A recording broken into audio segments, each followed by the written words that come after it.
आज हम people development in environment की, जो कि हमारी यूनिट 9 है पेपर 1 की, वो शुरू करते हैं। इससे पहले हमारे पार्ट 3 हो चुके हैं इसके। तो चलिए स्टार्ट करते हैं। स्टार्ट करने से पहले अगर आपको मेरी वीडियो अच्छी लगे तो प्लीज़ लाइक कर दिया करो और सब्सक्राइब माय चैनल। तो चलिए स्टार्ट करते हैं। आज हम इसमें जानेंगे कि जो इम्पैक्ट है हमारे एग्रीकल्चर का, उस पर उसका हमारे इन्वायरमेंट पर किस तरीके से इम्पैक्ट है। तो चलिए देखते हैं। The major impact on agriculture are deforestation, soil erosion of nutrients, etc. There have been both positive or negative effect on environment in order to increase production. The main problems are, तो आगे देखते हैं हम इसमें किस तरीके से problems होती हैं।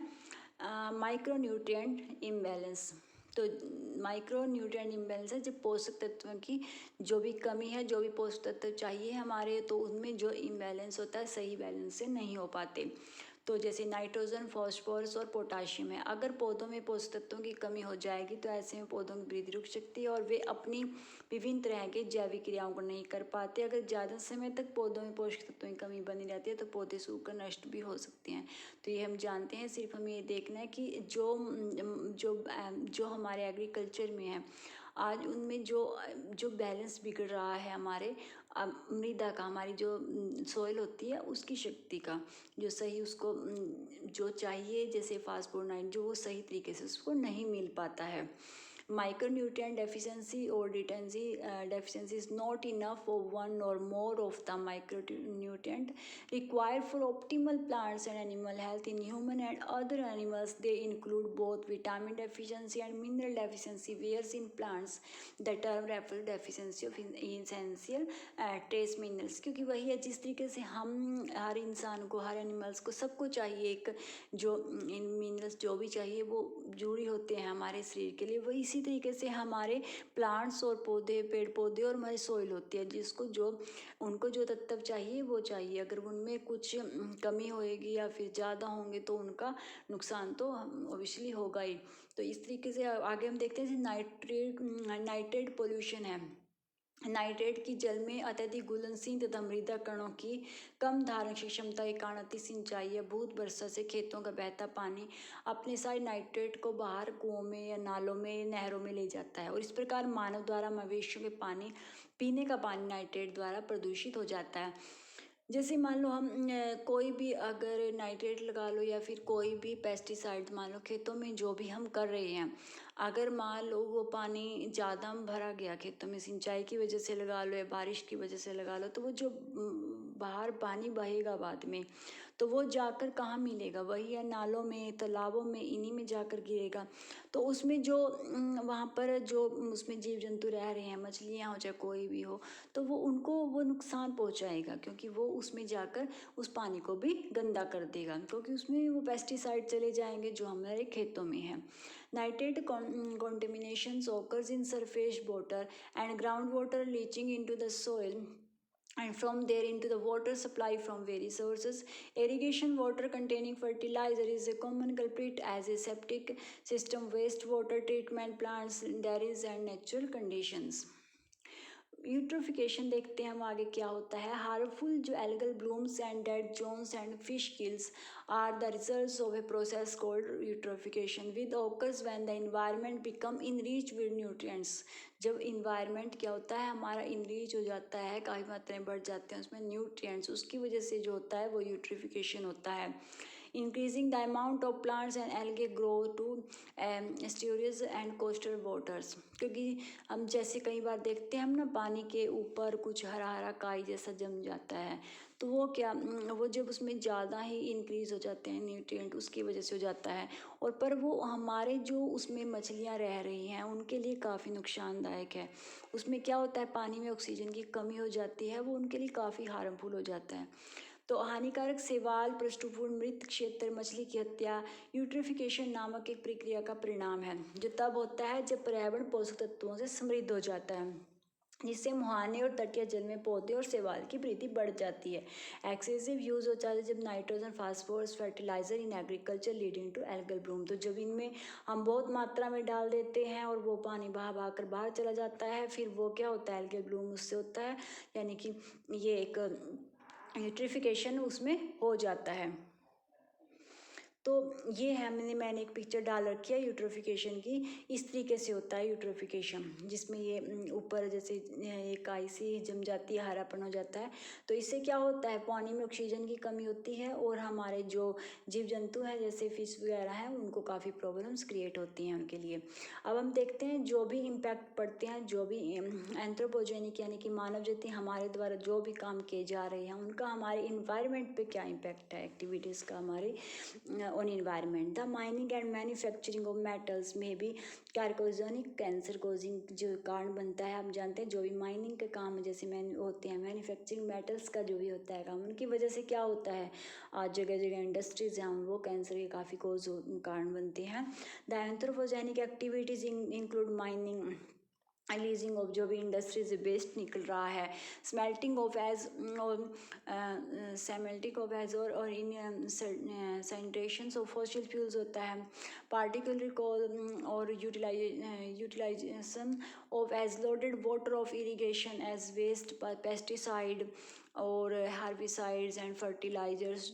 हम जानते हैं जितनी भी प्रॉब्लम आज के समय में जो भी ज़्यादातर हेल्थ प्रॉब्लम भी हो रही हैं वो भी पोल्यूशन की वजह से हो रही हैं। चाहे किसी तरीके से इम्पैक्ट डल रहा है, जो भी हम कर रहे हैं क्रियाएं, उनका इम्पैक्ट इन्वायरमेंट में कई वजह से गलत भी पड़ रहा है, जो कि हमारे लिए काफ़ी हार्मफुल होता है।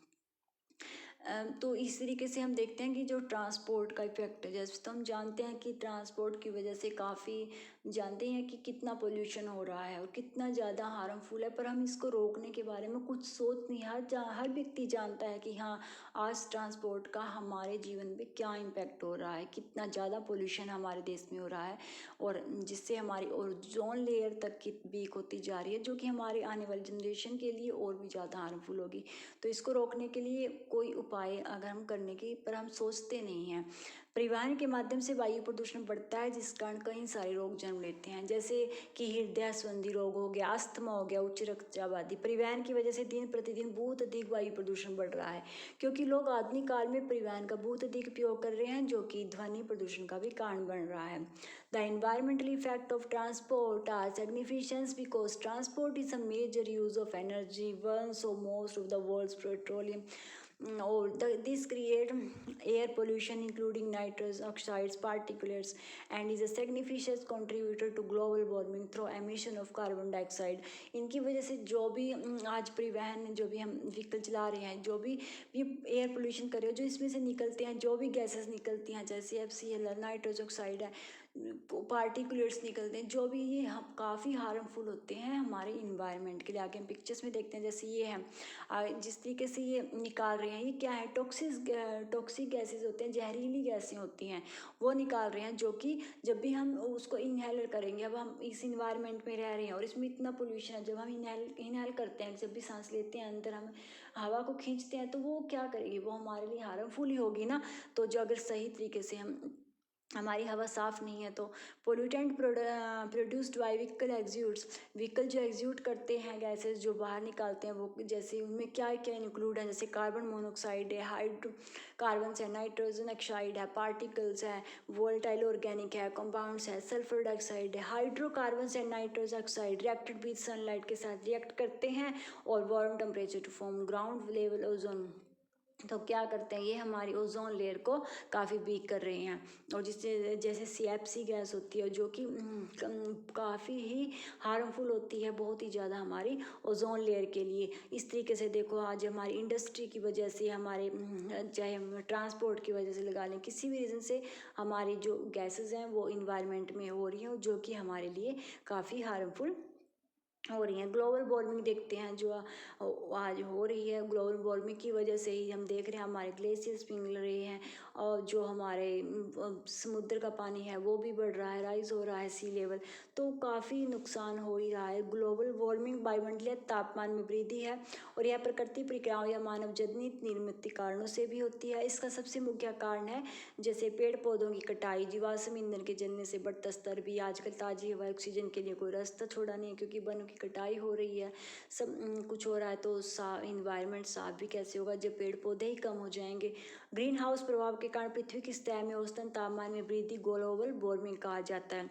यह पृथ्वी की सतह पर हवा और समुद्र के औसतन तापमान में वृद्धि को दर्शाता है। जब वातावरण में कार्बन डाइऑक्साइड की मात्रा बढ़ जाती है तो यह अधिक ग्रीन हाउस प्रभाव पैदा करेगा, जिससे ग्लोबल वार्मिंग होती है। वायुमंडल में ग्रीन हाउस गैस जैसे मीथेन होगी, कार्बन डाइऑक्साइड, ऑक्साइड, क्लोरोफ्लोरोकार्बन, जो क्लोरोफ्लोरोकार्बन है, CFC गैस है, ये गैस सबसे ज़्यादा हार्मफुल होती है हमारी ओजोन लेयर के लिए, के बढ़ने के कारण पृथ्वी के औसत तापमान में होने वाली बढ़ोतरी में ग्लोबल वार्मिंग कहा जाता है। इसकी वजह से जलवायु परिवर्तन भी होता है। Global warming can result in many serious alterations to in the environment, eventually impact human health, हमारी ह्यूमन हेल्थ पर भी इम्पैक्ट हो रहा है। It can also cause rise of sea level leading to the loss of coastal lands, change in precipitation patterns, increase risk of droughts, floods, threat of biodiversity। Climate change होता जा रहा है, कहीं फ्लड्स हैं, कहीं पर ड्राउट है, कहीं पर सूखा बढ़ रहा है, कहीं फ्लड आ रहे हैं, तो काफ़ी चेंजेस हो रहे हैं। Global warming is a gradual increase in the earth's temperature generally due to the greenhouse effect cause by increase level of carbon dioxide, CFC and other pollutants. तो इस तरीके से अगर हम देखते हैं हमारी अर्थ जो ऐसी है, अगर इस तरीके से ही हमारा जो ग्लोबल वार्मिंग बढ़ती गई तो हमारी अर्थ कुछ ऐसी हो जाएगी। तो इसकी तरफ हमें काफ़ी ध्यान देने की ज़रूरत है कि हम अपने इन्वायरमेंट को कैसे साफ़ रख सकें। अब हमारे पास कुछ जैसे हमारे सामने जो हम फेस कर रहे हैं, जो इन्वायरमेंटल इश्यूज़ हैं जिनको हम आज फेस कर रहे हैं, वो कौन से हैं? जैसे air pollution, poor management of waste, growing water scarcity, falling ground water table, water pollution, preservation and quality of forest, biodiversity loss and land soil degradation of some of major environmental issue India face today. The 1972 United Nations Conference on the Environment in Stockholm was the first world conference to make environment a major issue। 1972 में जो पहली जो conference की गई थी, United nation conference थी, जो कि इन्वायरमेंट के इस मेजर इशूज़ पर बात करने के लिए बनाई गई थी। एक बार हिंदी में लर्न कर लेते हैं। जैसे वायु प्रदूषण, गृह कचरे का प्रबंधन, जो भी पुअर मैनेजमेंट जो वेस्ट होता है ना, उसका यहाँ किस तरीके से हम वेस्ट को कैसे उसको सेट करें, वेस्ट को लोग आज घेर रहे हैं, इधर उधर गिरा रहे हैं, जहाँ देखते हैं तो उसका ये नहीं देखते भी जिस तरीके से हम गिरा रहे हैं उसका रिजल्ट क्या है, वो सब हम सोच नहीं रहे। बढ़ रही पानी की कमी, गिरते भूजल टेबल, जल प्रदूषण, संरक्षण और वनों की गुणवत्ता, जैव विविधता के नुकसान, भूमि मिट्टी का क्षरण प्रमुख पर्यावरणीय मुद्दों से कुछ भारत की प्रमुख समस्या है। भारत की जनसंख्या वृद्धि, पर्यावरण मुद्दों और अपने संसाधनों की दुआब का समस्या बढ़ाते हैं। अंतर्राष्ट्रीय पर्यावरण चेतना पर्यावरण आंदोलन में प्रारंभिक सम्मेलन के रूप में 1972 में संयुक्त राष्ट्र संघ स्टॉकहोम में स्वीडन में दुनिया के सभी देशों का पहला पर्यावरण सम्मेलन आयोजित किया था। लोग देखते हैं कुछ हमारे सामने जो इशू है जिसको हम कन्वर्ट करते हैं 3 वेज में। लोकल इशू हो गए, रीजनल इशू हो गए, ग्लोबल इशूज़ में हो गए।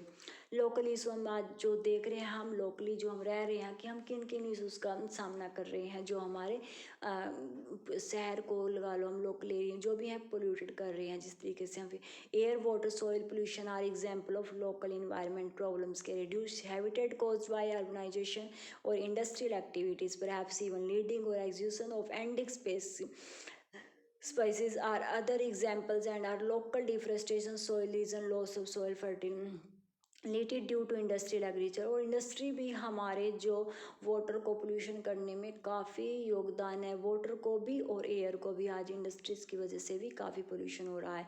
रीजनल इशूज़ हैं जैसे डेस्ट्रिफिकेशन एंड ड्रॉट्स हो गए, फ्लड, सॉइल इरोजन हो गया, rise in sea level, deforestation हो गया। और ग्लोबल इशूज़ में हम जानते हैं जैसे ग्लोबल वार्मिंग आ गया और जो क्लाइमेट चेंज हो रहे हैं।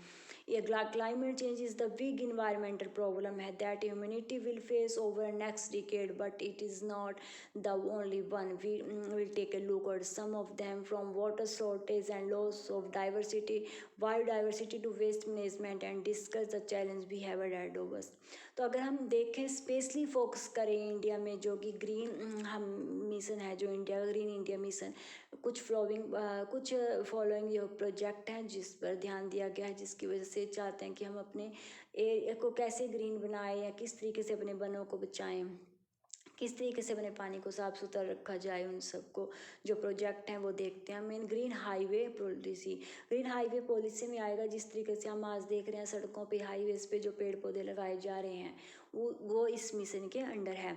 इस नीति का उद्देश्य समुदाय, किसानों और गैर सरकारी संगठनों, निजी क्षेत्रों, वन विभाग सहित अन्य सरकारी संस्थाओं की भागीदारी देश में राजमार्ग, गलियारों में हरियाली को बढ़ावा देना। यह नीति विकास के मार्ग में आने वाले मुद्दों को संबोधित करती है और सतत विकास मार्ग को प्रस्तुत भी करती है। The green highways plantation, transplantation, beautification, maintenance policy 2015 में आई थी। पॉलिसी ध्यान रखना covers all the national highways of the country with the aim promote greening of corridors. Under the policy, 244.68 lakh plants have been planted up to December 2021. इसका ये था कि 2021 तक हमें इतने लाख जो प्लांट हैं वो कवर करने हैं। Across 8069 NH project having length थी, जिसमें 178 इनका एक टारगेट था। आगे जो 2014 में एक हमारा प्रोजेक्ट आया था नमामि गंगे, ठीक है, जो कि हमारे वाटर को साफ़ करने का था कि किस तरीके से, जो आप जानते हैं हम इंडस्ट्री की वजह से, हमारी जो इंडस्ट्री की वजहों से हमारी जो गंगा है वो भी पोल्यूटेड होती जा रही है। तो उसको भी साफ़ सुथरा रखने के लिए स्टेप लिए गए थे, प्रोजेक्ट बनाया गया था जो कि नमामि गंगे के नाम से जो 2014 में आया था। योजना प्रोजेक्ट सरकार ने गंगा नदी के प्रदूषण को समाप्त करने, नदी को पुनर्जीवित करने के लिए नमामि गंगे नाम के गंगा संरक्षण मिशन को शुरू किया गया है। गौमुख से लेकर हरिद्वार तक का जो सफ़र है उतना गंगा 405 किलोमीटर का सफ़र तय करती है। The Namami Gange is an integrated conversion program approved by the government of India accomplishes the twin objective of effective abandonment, pollution conservation and rejuvenation of Ganga. The Namami Gange was established as a flagship conservation program by the government of India in 2014 में ये किया गया था। गंगा को साफ सुथरा और पुनर्जीवित करने के लिए हमारा ये प्रोजेक्ट लाया गया था। आगे है कैंपा जो है कि हम इसको ध्यान रखना है कि फॉरेस्ट को, वनों को किस तरीके से बचाया जाए, उनके लिए जो संरक्षण के लिए, वनों के संरक्षण के लिए कैंपा को सामने लाया गया था, जिसकी फुल फॉर्म है compensatory afforestation fund management and planning authority in English में है, और हिंदी में इसको बोलते हैं हम कैंपा को वन रोपण निधि प्रबंधन व योजना प्राधिकरण के तहत जो क्षति परक वनीकरण, जलग्रहण प्रबंधन, क्षेत्र का उपचार, वन्य जीव प्रबंधन, वनों में आग लगने से रोकने के उपाय, वन व मृदा की आर्द्रता संरक्षण के कार्य जो है वो इसके अंदर चलाए जाते हैं। इसके तहत नालों में stop dam, boulder check dam, तालाब का निर्माण करना, पौधरोपण, फिशेज जो समेत अन्य कार्य भी इसके अंडर ही आते हैं। Compensatory afforestation fund management and planning authority CMPA CAMPAs are meant to promote the afforestation and regeneration activity as a way of compensating the for forest land diverted to non-forest uses। तो ये थे हमारे आज का video. अगर आपको अच्छी लगी तो प्लीज़ लाइक कर देना और सब्सक्राइब। और इसके बाद मैं बीच में कोशिश करूँगी कि जैसे टीचिंग एप्टीट्यूड, रिसर्च और इनके 40 आगे मैं 40 क्वेश्चंस बीच में डालती रहूँगी, ताकि हमारे साथ ही साथ पीछे की जो क्वेश्चन है वो भी हमारे माइंड में चलते रहें। तो चलिए, ये थी आज की वीडियो। अगर आपको अच्छी लगी तो प्लीज़ लाइक कर देना।